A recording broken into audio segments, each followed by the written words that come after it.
அத்தனை செல்வமும் உன்னிடத்தில் நான் பிச்சைக்கு செல்வது எவ்விடத்தில் வெறும் பாத்திரம் உள்ளது என்னிடத்தில் அதன் சூத்திரமோ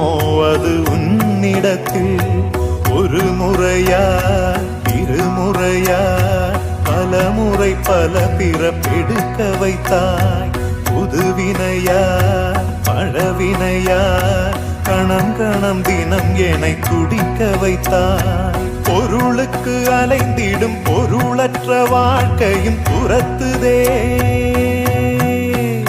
உன் அருள் அருள் அருள் என்று அலைகின்ற மனம் இன்று பிதற்றுதே அருள் விழியால் நோக்குவாய் மலர்பதத்தால் தாங்குவாய் உன் திருக்கரம் என்னை அரவணைத்துனதருள் பெற